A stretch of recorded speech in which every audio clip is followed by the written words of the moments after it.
کہا گیا کہ ہمارے کچھ اراکین 5 اراکین جو ہیں وہ حج پر ہیں اور اس کے علاوہ 6 اراکین ایسے ہیں جو کہ ملک سے باہر ہیں، تو اس لیے 26 گھنٹے کا وقت دینا مناسب نہیں ہے۔ عدالت کی جانب سے پھر آج جب سماعت ہوئی تو عدالت نے ریمارکس دیے کہ 7 دن کی مہلت تو نہیں دی جا سکتی، اور ساتھ ساتھ یہ بھی کہا گیا کہ گورنر کو تو 7 دن صوبے کو چلانے کا اختیار نہیں دے سکتے۔ اس حوالے سے ابھی اس کے اوپر مزید سماعت بھی ہوگی، ابھی کچھ وقفہ ہے۔ مبشر لقمان صاحب، آپ کیا سمجھتے ہیں کہ اب آنے والے ٹائم میں کیا ہونے والا ہے؟ کیونکہ اگر تحریک انصاف کے اراکین پورے ہو بھی جاتے ہیں تب بھی آپ کو لگتا ہے کہ ان کو اکثریت مل سکتی ہے اور مطلب کچھ ہو سکتا ہے؟ کیونکہ جو عددی اکثریت ہے اس کے حساب سے تو ایسے ہی لگ رہا ہے کہ دوبارہ سے حمزہ شہباز ہی وزیر اعلیٰ پنجاب بن جائیں گے۔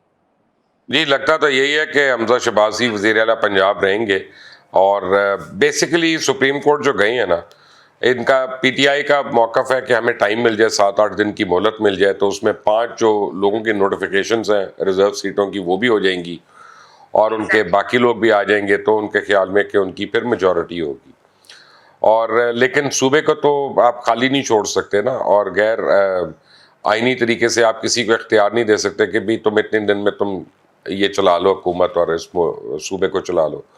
12 کروڑ لوگوں کا صوبہ ہے بہرحال یہ۔ لیکن ایک بات جو ابھی تک مجھے سمجھ آ رہی ہے وہ یہ ہے کہ لاہور ہائی کورٹ کا جو ڈیسیژن آیا نا کل، اس نے کافی لوگوں کو پریشان کیا، اور مجھے جتنے میری قانونی لوگوں سے بات ہوئی، میری حسن بون صاحب سے بات ہوئی ہے، میری عابد زبیری صاحب سے ہوئی ہے، میری کامران مرتضیٰ صاحب سے ہوئی ہے، عامر رون صاحب سے، بہت لوگوں سے میری بات ہوئی کل، اور سب اس پہ متفق ہیں کہ یہ سپریم کورٹ ہو سکتا ہے اس ڈیسیجن کو سیٹ اسائیڈ کر دے۔ لیکن سیٹ اسائیڈ کر کے کیا کرے، اور کیا حمزہ وزیر اعلیٰ رہیں گے تب تک یا نہیں، اب تک یہ مجھے کچھ سمجھ نہیں آ رہا۔ نون لیگ کی خواہش ہے کہ کسی طرح 17 تاریخ تک الیکشن پوش ہو جائے، وہ چیف منسٹر کا، تو اس میں ان کو واضح سیٹیں مل جائیں گی بائی الیکشنز میں، تو وہ بھی ان کا نوٹیفیکیشن کرا کے ان کو الیکشن کی دوڑ میں شامل کر لیں۔ چودھری پرویز الہی آبویسلی کچھ اور چاہتے ہیں، وہ چاہتے ہیں کہ وہی سب کچھ کنڈکٹ کروائیں، وہ نہیں ہو سکتا۔ تو اب کافی ایک کانسٹیٹیوشنل کرائسس ہو گیا ہے ویسے ملک میں۔ It is not an open and shut case کہ جناب وہ عدالت ابھی ریکنوین کرے گی اور اس بعد یہ فیصلہ کر دے گی تو یہ ہو جائے گا، یہ فیصلہ کر دے گی تو یہ ہو جائے گا۔ لیکن عدالت نے یہ تو ڈیسائیڈ کر لیا ہے کہ اس نے قانون کے مطابق فیصلہ کرنا ہے۔ اب آئین اور قانون کیا کہتا ہے یہ تو قانون دان بتا سکتے ہیں۔ لیکن سر، آپ کو نہیں لگتا کہ تحریک انصاف وقت مانگ کیوں رہی ہے؟ کیا ان کے مائنڈ میں یہ بات نہیں ہے کہ اگر ان کے 5 اراکین کا نوٹیفیکیشن جاری ہو بھی جاتا ہے تب بھی اکثریت تو ان کو نہیں ملے گی؟ دیکھیں وہ تنگ کر رہے ہیں نا، کانسٹیٹیوشنل کرائسس کریٹ کرنے کی کوشش کر رہے ہیں، اور جو میری اندر کی خبر ہے، میں بریکنگ نیوز آپ کو دے رہا ہوں کہ پی ٹی آئی کی کور کمیٹی یہ بھی ڈسکس کر رہی ہے کہ عارف الوی شہباز شریف صاحب کو یہ کہیں کہ جی آپ ووٹ آف کانفیڈنس لے لیں، کیونکہ آپ کے الائز جو ہیں آپ سے خوش نہیں ہیں، اور 2-3 کوئی اراکین کی جن کی ڈیتھ ہوئی تھی یا ریزائن ہوا تھا، ان کی جگہ نئے الیکشنز ہوئے، نئے اراکین آئے ہیں، تو ان کا بھی اب پتہ نہیں ہو کس کی سائڈ پہ ہیں کس کی سائڈ پہ نہیں ہے، تو آپ ووٹ آف کانفیڈنس لے لیں، تو پھر دوڑیں لگ جائیں گی اوپر، اور 172 اگر پورے نہیں ہوتے اور 171 ہیں یا 170 ہیں تو پورے کا پورا سسٹم ہی نہ کولیپس کر جائے۔ So any thing can happen right now, اور پاکستان تحریک انصاف کی خواہش یہ ہے کہ کسی طرح سسٹم کولیپس کر جائے، کیونکہ ان کی خواہش ہے، وہ کہتے ہیں جی اسی نہیں تو پھر کوئی بھی نہیں، سانو نہیں، نہ کھیڈاں گے نہ کھیڈن دیا ان کے ساتھ بھی تو یہی ہوا تھا نا؟ جی میں نے کہا ان کے اپنے ساتھ بھی تو یہی ہوا تھا۔ نہیں، ان کے ساتھ نہیں ہوا، انہوں نے خود کیا تھا وہ، اور ان کے پاس بڑا ٹائم تھا اس کرائسس کو ڈیل کرنے کا، پولیٹیکلی ڈیل کرنے کا۔ لیکن جب آپ کہتے ہیں کہ میں ملتا ہی نہیں، میں یہی نہیں کرتا، ہاتھ نہیں ملاؤں گا کسی سے، وہ نہیں کروں گا، تو پھر آپ کے ساتھ کون ملے گا، اور آپ کے ساتھ کون ہاتھ ملائے گا، اور آپ کے ساتھ کون چلے گا؟ تو یہ نہیں ہوتا کہ جمہوریت میں ہر چیز جو ہے نا وہ میری منشا کے مطابق ہو ورنہ نہ ہو۔ تو بہرحال اب کافی سیریس کرائسس آ گیا ہے کانسٹیٹیوشنلی اس ملک میں، اور پہلی ایک اکنامک کرائسس ہے، اور وہ زیادہ سر چڑھ کے بول رہا ہے۔ کل رات کو 14.85 روپے مزید قیمت بڑھ گئی ہے پیٹرول کی، اور ڈیزل کی بھی میں خیال ہے کو 11-12 روپے بڑھ گئی ہے، اور ابھی بجلی کی بڑھنی ہے آنے والے دنوں میں۔ تو یہ تو اگر اس طرح لڑائیاں کرتے رہے تو یہ تو پھر دعوت دے رہے ہیں کسی تیسرے کو کہ بھائی آؤ اور ملک سنبھال لو، ہم سے تو نہیں سنبھل سکتا، کیونکہ تحریک انصاف آئے گی تو پھر یہ جماعتیں مل کر اس کو انریسٹ کر دیں گی، وہ یہ آ رہے ہیں تو وہ انریسٹ کر رہے ہیں, تو اس طرح پھر یہ آپشن نہیں چھوڑ رہے کوئی اس ملک کو چلانے کے لیے. لوگ فاقہ تو نہیں کر سکتے ان کی انا کے لیے, ان کی یعنی سیلفش اپروچ کے لیے. بالکل ایسا. اچھا, خان صاحب کا انٹرویو کل آپ نے مشرف صاحب سنا ہوگا. خان صاحب پہلے تو شہباز گل صاحب ہی الزامات لگاتے تھے حکومت کے اوپر, لیکن اب تو خان صاحب بھی کہہ رہے ہیں, وہ کہہ رہے ہیں کہ ایجنسیوں نے آلات رکھنے کی کوشش کی ان کے روم میں اینڈ آل. وہ کہہ رہے تھے کہ جب وہ اقتدار میں تھے اس وقت سے یہ چیز چلتی آ رہی ہے. میری رائے ان کو یہ ہے کہ اپنے گھر میں ذرا تلاشی کرا لیں دوبارہ, کیونکہ مجھے لگتا ہے کہ یہ ان کے گھر سے ہی نکل رہی ہے بات, کہ کیونکہ دیکھیں وہ لگی جس کمرے میں وہ گھر سے کافی دور ہے, یعنی کوئی 100 گز کا فاصلہ ہے ان کے آفس میں اور ان کے گھریلو جو جگہ. اب یہ جو ڈیوائس ہوتی ہے نا ماوش, یہ 24 گھنٹے چارج کر لے گی. چلیں 24 گھنٹے آپ کے, اگر میں آپ کے کمرے میں کوئی ڈیوائس لگا دیتا ہوں تو وہ 24 گھنٹے تک, تو جب تک اس کا چارج ہے وہ کرتا رہے گا. 24 گھنٹے کے بعد آپ کو اس کو نکالنا پڑے گا, 2 سے 3 گھنٹے لگیں گے اس کو دوبارہ چارج کرنے پہ, پھر کوئی جا کے دوبارہ لگائے گا. تو یہ ایکسس کسی ایجنسی والے کو تو نہیں ہو سکتا نا, یہ تو ایسے بندے کو ہوگی کہ جو ہر روز کر سکتا ہے اس کو. تو میرا خیال ہے کہ خان صاحب کے دفتر میں ایسے لوگ آ رہے ہیں جو گھر میں نہیں پسند کسی کو, تو یہ انہوں نے پتا کرنے کے لیے یہ نہ لگایا ہو کہ یار یہ کیوں آ رہے ہیں. سرونٹ کے حوالے سے بات ہو رہی ہے نا کہ سرونٹ ہے, تو سرونٹ تو نہیں کیا نا, گھر والوں کے ہی ہے نا یار, سرونٹ تو کسی ایجنسی کے نہیں ہے نا. اور بات یہ ہے کہ اس لیول کے بندوں پہ ٹیپنگ ہوتی ہے, اور وہ صرف اپنی ایجنسیاں نہیں کر رہی ہوتی, دنیا کی کافی ایجنسیاں کوشش کر رہی ہوتی ہیں. یہ کوئی انہونی بات نہیں ہے, نئی بات نہیں ہے, لیکن اس کا ایک میتھڈ ہوتا ہے, اس کو ایک آپ تحقیق کر کے آپ الزامات لگاتے ہیں, آپ ویسے نہیں لگا سکتے. That is irrelevant. ایک اور ویڈیو کلپ بھی بڑا وائرل ہوا تھا انٹرنیٹ پہ, خان صاحب صحافیوں سے کنی کترا رہے ہیں, جو من پسند صحافی ہیں بس انہی کے ساتھ بات چیت ہو رہی ہے. یہ کیا معاملہ ہے؟ جواب تو دیکھیں, وہ آپ ان کو یہ ہے کہ وہ کسی کا جواب نہیں دینا چاہتے, کسی بھی سوال کا جواب نہیں دینا چاہتے. آپ یہ دیکھیں کہ ابھی تک انہوں نے اپنی گورننس کے متعلق کوئی بات نہیں کی ہے, اور اس کے اپنی جو ملک میں اپنے دور میں جو کرپشن ہوئی ہے اس کے بارے میں بات نہیں کر رہے ہیں, لیکن وہ بات کر رہے ہیں دوسروں کے اوپر اور دوسروں کے خلاف, اور کہ یہ نہیں, یہ چور ہیں, یہ ڈاکو ہیں, یہ لٹیرے ہیں, یہ کانسپرسی ہے, وہ ہے. تو اب یہ ہے کہ جو دوسرے جرنلسٹ ہوں گے جو امپارشل ہیں, وہ تو ہر طرح کا سوال پوچھیں گے, اس کا کوئی جواب نہیں ہے, نہ اس کا جواب دینا چاہتے ہیں. تو پھر یہ ہے کہ کچھ جرنلسٹوں کو انہوں نے ملا کر اپنے ساتھ, انہوں نے ان کو جرنلزم سے بھی فارغ کرا دیا, اور وہ ایک عجیب قسم کی لڑائیاں لڑ رہے ہیں. اور پھر آج میں نے صبح دیکھا تھا کہ میں نے خبر پڑھی تھی باغی پہ ہی کہ جی بلٹ پروف گاڑی کا NOC کینسل ہو گیا جی عمران ریاض کی. تو مجھے نہیں پتا کہ عمران ریاض کو بلٹ پروف گاڑی کا NOC کیوں ملا ہوا تھا, اس کو کس طرح سے. مجھے تھریٹ تھی لشکر جنگوی کی, مجھے خود آئی تھی, اور پنجاب گورنمنٹ نے آ کے مجھے بتایا تھا, اور میرے گھر کی سرویلنس اور میرے دفتر کی سرویلنس, اور ہر جگہ انہوں نے کہا کہ یہ کریں تو وہ کریں, تو میں نے نہیں لیا ان سے. بلکہ میرے پاس جو گارڈز بھی ہوتے تھے میں نے ان کو بھی فارغ کر دیا. میں نے کہا یار گارڈ سے گاڑی چلتی ہے تو وہ تو پہلے نظر آ جاتی ہے, میں خود جب گاڑی چلا کے نکل رہا ہوتا ہوں تو کسی کو نوٹس بھی نہیں کرتا کہ کون جا رہا ہے, ایک گاڑی اور جا رہی ہے سڑک کے اوپر. تو جب آپ آگے پیچھے گاڑیاں آپ نے کی ہوتی ہیں نا, اور یہ آپ اس طرح کے اس میں پریزنس میں چلتے ہیں, تو پھر آپ زیادہ جلدی لوگوں کی نظر میں آتے ہیں. تو عمران ریاض صاحب کو کافی تھریٹس بھی تو ہے نا, اور ابھی وہ کس کی تھریٹ ہے مجھے بتائیں نا. سر وہ کہہ رہے ہیں بار بار پولیس چھاپے مار رہی ہے, بار بار. دیکھیں میری ایک بات سنیں, اس سے بہت زیادہ تھریٹ جو ہے نا وہ ہر صحافی کو ہوتی ہے. میں آپ کو بتاؤں کہ جنگ اور جیو کے جو رپورٹرز بھی رہے ہیں نا, ان کو بھی بڑی تھریٹ رہی ہے. جب جیو کے خلاف ایک کیمپین چل رہی تھی تو DSNG جاتی تھی, DSNG کو لوگ اپنا توڑ پھوڑ کر دیتے تھے, ان کے ڈرائیورز کو مار دیتے کہ ہر ایک کو آپ بلٹ پروف گاڑی دے رہے ہیں. نہیں, یہ آپ کی مرضی ہے, دیکھیں آپ کا شوق بھی ہے, اور خیر مجھے تو بلٹ پروف گاڑی پسند نہیں ہے, میں نے رکھی ہوئی ہے, لیکن میرا تو اس میں سانس گھٹتا ہے, مجھے تو شیشہ کھولنا چاہیے, کھولنے کو دل کرتا ہے, آدمی فریش ایئر بھی لے, یہ بھی لے. تو بلٹ پروف گاڑی میں تو یہ ششکے نہیں ہو سکتے. اپنا خیال رکھنا, کیئر کرنا بھی تو مسٹ ہے نا.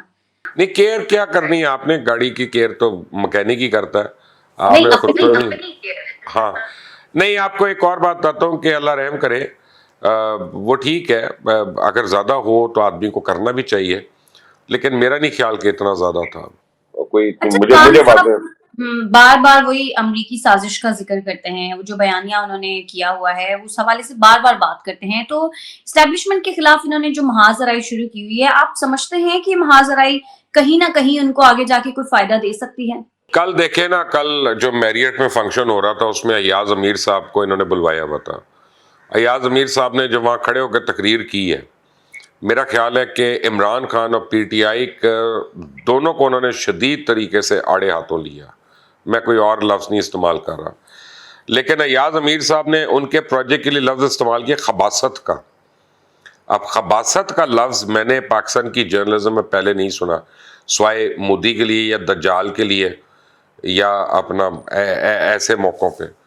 لیکن کل ایاز امیر نے، جس کو خود پی ٹی آئی نے بلایا ہوا تھا، اس نے عمران خان کو سامنے بٹھا کر اس نے کہہ دیا آپ کا جو راوی اربن پروجیکٹ تھا لاہور کا، وہ خباثت سے بھرپور تھا اور خباثت کا آئیڈیا تھا. اور پھر اس نے کہہ دیا کہ یہاں پہ آپ کو اقبال اور قائد اعظم کی تصویروں کی جگہ 2 پراپرٹی ڈیلرز کی تصویریں لگانا چاہیے تھیں. میں آپ کو ابھی بتا رہا ہوں کن پراپرٹی ڈیلرز کا بات کر رہے تھے، ایک ملک ریاض اور ایک انیل مسرت، کیونکہ انیل مسرت کا برین چائلڈ تھا راوی پروجیکٹ، اور ایگزیکیوٹ دوسرے صاحب نے کرنا تھا. تو وہ یہ تانا دے رہے تھے. اس کا تو خان صاحب نے ابھی تک جواب نہیں دیا کہ ان کا پروجیکٹ جو خباثت سے نہیں بھرا ہوا تھا بلکہ وہ بڑی اس میں عوام کی بھلائی تھی، وہ تو نہیں جواب دیا، نہ کل دیا نہ آج دیا. تو دوسروں پہ الزام لگاتے رہے، اس سے کیا فرق پڑتا ہے جب اپنے اوپر آ ہی گیا سب. میں نے بشرا بی بی اور ان کے ایکس خاوند اور ان کے بھائی، ان کے بیٹے، ان سب کی کرپشن کھول کر رکھی، اس کے اوپر تو ابھی تک کوئی نہیں جواب آیا. میں نے عثمان بزدار کی کرپشن کھول کے رکھی، 48 گھنٹے ہو گئے ہیں، اس پہ تو کوئی جواب نہیں آیا. اور میں آج آپ کو بتاؤں گا، شام کو میں وی لاگ کروں گا کہ حریم شاہ کا، بشرا بی بی کا، عثمان بزدار کا تعلق کیا آپس میں، پھر دیکھتے ہیں، ابھی اس کا بھی بتاؤں گا. صحیح، چلے ہم انتظار کریں گے. اچھا مبشر صاحب، حکومت کے حوالے سے بھی بات کر لیتے ہیں. حکومت بھی کافی مشکلات کا شکار نظر آ رہی ہے. اے این پی ان سے گورنرشپ مانگ رہی ہے اور وہ کے پی کے میں مولانا کی حریف جماعت ہے. اور اگر ایم کیو ایم کی ہم بات کریں تو وہ بھی چاہتے ہیں کہ ان کو گورنر اور کراچی ایڈمنسٹریٹر ملے. اس کے علاوہ ظاہر ہے اسلم بھوتانی صاحب وہ بھی فنڈز مانگ رہے ہیں، اور عوام جو ہیں وہی چاہتے ہیں بس ان کو لوڈ شیڈنگ اور مہنگائی سے نجات ملے. آپ سمجھتے ہیں کہ نون لیگ سب کو خوش کر پائے گی؟ پتہ نہیں، کر تو لے گی ایونچولی، لیکن نون لیگ بھی ایک سولو فلائٹ پہ نکلی ہوئی ہے. نون لیگ بھی جو ہے نا وہ اقتدار کے مزے پوری طرح خود لینا چاہ رہی ہے، اور اصل میں نون لیگ نے کبھی شیئرنگ کی نہیں ہے اقتدار کی. شہباز تو شریف ان کو صاحب پرائم منسٹر میں نے شہباز شریف صاحب تو پتہ نہیں گھر میں چینی بھی شیئر کرتے ہیں کہ نہیں کرتے کسی سے، لیکن یہ ہے کہ وہ شیئرنگ کی عادت نہیں ہے ان کو. تو یہ پیپلز پارٹی کا کریڈٹ ہے کہ وہ ہر ایک سے کوئلیشن کر سکتے ہیں، ساتھ چل سکتے ہیں اور ان کو لے کے چلتے ہیں. لیکن نون لیگ اپنی مرضی کر رہی ہے ابھی تک ہر چیز میں. تو جب ان کو یہ احساس ہوگا کہ نہیں دوسروں کے بغیر ہم نہیں چل سکتے، تو دوسروں کی باتیں بھی مانی جائیں گی اور سب کچھ ہو جائے گا، کیونکہ ایونچولی ان کو یہ سال پورا کرنا ہے. ورنہ اس وقت اگر الیکشن میں جاتے ہیں تو پھر تو ان کا کباڑا ہے. اتنی مہنگائی کرنے کے بعد اگر یہ الیکشن میں چلے جاتے ہیں، اگر پورا سال یہ مہنگائی کرتے رہے، پیٹرول نہیں پورا سال ہی مہنگائی ہوگی نا. میں نے آپ کو پہلے بھی بتایا ہوا کہ 6 مہینے کے بعد آپ کے حالات بہتر ہو جائیں گے انشاءاللہ. دیکھتے ہیں سر. ہاں لیکن بات یہ ہے کہ اب آ گئے نا تو ان کو اس پہ بلیو کرنا ہے نا اور ڈیلیور کرنا ہے. ورنہ اس طرح اگر یہ تو ابھی ان کو اب یہ کل جو پڑھائی ہے انہوں نے پیٹرول کی قیمت، اس کی وجہ سے میں آپ کو بتاؤں ان کو جو 17 حلقے جن پہ الیکشنز ہو رہے ہیں ابھی 20 حلقے بائی الیکشنز، اس میں پرابلم پڑ جائے گی اور بڑی سیریس پرابلم ہوگی. سڈنلی کل کے بعد مجھے لگا کہ پی ٹی آئی 2 اور سیٹیں نکال سکتی ہے، کیونکہ یہ اتنا اس کا افیکٹ ہو رہا ہے پبلک ٹرانسپورٹ پہ، لوگوں کی زندگی پہ.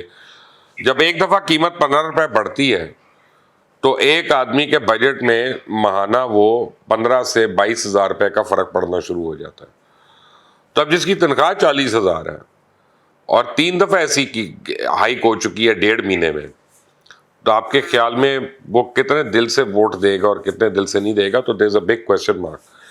اوپر سے آپ کو ایک اور بریکنگ میں نیوز دے دیتا ہوں.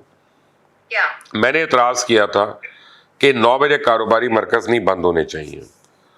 تو مجھے اب یہ پتا چلا ہے کہ یہ ڈسکس ہوا ہے پنجاب پہ ٹاپ لیول پہ، اور یہ تو کانسٹیٹیوشنل کرائسس سے پڑ گئے حمزہ صاحب. ورنہ آج انہوں نے اس کو ریورس کر دینا تھا ڈیسیجن کو پنجاب کی حد تک، کیونکہ سب سے بڑا جو نون لیگ کا سپورٹ گروپ ہے وہ ٹریڈرز ہیں، اور ٹریڈرز جو ہیں آپ کو بتاؤں کہ پاکستان میں 50% جو ریٹیل شاپنگ ہے وہ عید الفطر اور عید الاضحیٰ کے وقت ہوتی ہے، اور اس کے لیے ٹریڈرز نے ساری جمع پونجی پہلے لگائی ہوتی ہے. 6 مہینے پہلے کسی نے جوتے بننے کے لیے کہا ہوتا ہے، کسی نے کپڑے بننے کے لیے کہا ہوتا ہے، کسی نے کھلونے امپورٹ کرنے کے لیے کہا ہوتا ہے، اور آپ نے ان کو لمٹ کر دیا. اور ہمارا جو ٹیمپریچر اس وقت چل رہا ہے کو 7:30 سے پہلے تو شام کو گھر سے ہی نہیں نکل سکتا، اور جب نکلے گا. اور پھر ہمارا کلچر ایک اور ہے مہاوش، ہمارا کلچر یہ ہے کہ جب آپ نے بچے کے جوتے لینے ہو سارے گھر والے جاتے ہیں جوتے لینے، تو ایکچولی جب آپ جوتے لینے جا رہے ہیں تو پورے گھر کی لائٹیں بند ہیں، پنکھے بند ہیں، کوئی اے سی نہیں چل رہا، پانی کی موٹر نہیں چل رہی، تو بتی تو کم یوز ہو رہی ہے. یہ کانسیپٹ غلط ہے کہ آپ کاروباری مراکز کو 9 بجے بند کر دیں تو بتی سیو ہوگی، نہیں سیو ہوگی. اور اس کا نقصان یہ ہو رہا ہے، یہاں کی اس کا نقصان یہ ہو رہا ہے کہ کاروباری مراکز نے اتنی گرمی کے باوجود اے سی وغیرہ بند کر دی ہیں، کیونکہ ایک تو بجلی کی کاسٹ اتنی ہو گئی ہے کہ ان کی پروفیٹیبلٹی کم ہو رہی ہے. جنریٹر لگاتے ہیں تو ڈیزل کی اتنی کاسٹ ہو گئی ہے، تو it's a catch-22 situation for them. تو یہی ان کی اسٹرینتھ ہے نون لیگ کی. تو اگر وہ کاروباری اداروں کو اور دکانداروں کو اگر وہ تکلیف دیں گے تو پھر نون لیگ کے لیے بہت مشکل ہو جائے گا. لیکن یہاں آپ کو بتاؤں آسٹریلیا میں 6 بجے کے بعد ہر چیز بند ہو جاتی ہے، اور وہ اسی لیے انرجی بچانے کے لیے. آسٹریلیا کا موسم بھی تو ایسا ہے نا بی، اور اس کے بعد یہ ہے کہ وہ قوم بھی ایسی ہے کہ صبح 6 بجے اٹھ بھی جائے گی، صحیح ہے، 7 بجے دفتر شروع، 7 بجے دفتر شروع کرنے کے لیے. ادھر آپ اٹھائیں نا کسی کو 6 بجے، بینک والے تو اٹھ جاتے ہیں، باقی کون اٹھتا ہے؟ باقی نہیں اٹھتے. ایسا ہی ہے. اچھا لاسٹ کوسچن ہے، پاکستان تحریک انصاف کو 2 جولائی کو پریڈ گراؤنڈ میں جلسہ کرنے کی اجازت مل گئی ہے، NOC بھی جاری کر دیا گیا ہے. اب مارچ ادھورا چھوڑ کر جلسہ کرنے کا جو فیصلہ ہے، آپ سمجھتے ہیں کہ اس کی وجہ ضمنی انتخاب ہے یا کچھ اور؟ نہیں، اس کی وجہ یہ ہے کہ مارچ ہو ہی نہیں سکتی. یہ میں نے آپ کو پہلے بھی کہہ دیا تھا، اب مارچ نہیں ہو سکتی تحریک انصاف سے، ان میں اتنے ستو نہیں ہیں. یہ جلسے جلسے کر کے یہی ٹک ٹاک، آپ یہ سمجھے کہ یہ ٹک ٹاک چلائیں گے، یہ چینل نہیں چلا سکتے. اب ٹھیک ہے مبشر صاحب، بہت شکریہ آپ کا. آپ کہہ رہے ہیں ٹک ٹاک چلا سکتے ہیں، یہ چینل نہیں چلا سکتے. یہ تو آنے والا وقت ہی بتائے گا، کیونکہ ٹک ٹاکرز کے ساتھ خان صاحب نے میٹنگ بھی کی ہے اور اس کے اوپر بڑے اعتراضات بھی اٹھے. 1 بلین کا بجٹ بھی دے دیا. جی ایسا ہی ہے، بالکل ایسا ہے. ناظرین، اگر آپ کو ہماری ویڈیو پسند آتی ہے تو ہمارے چینل کو کر دیں لائک، شیئر اور سبسکرائب. ساتھ اپنی قیمتی رائے سے ہمیں ضرور آگاہ کیجیے گا، کیونکہ جب آپ اپنی قیمتی رائے سے ہمیں آگاہ کرتے ہیں تو بہتری کے چانسز بہت زیادہ ہوتے ہیں. ہمیں اجازت دیں، اللہ نے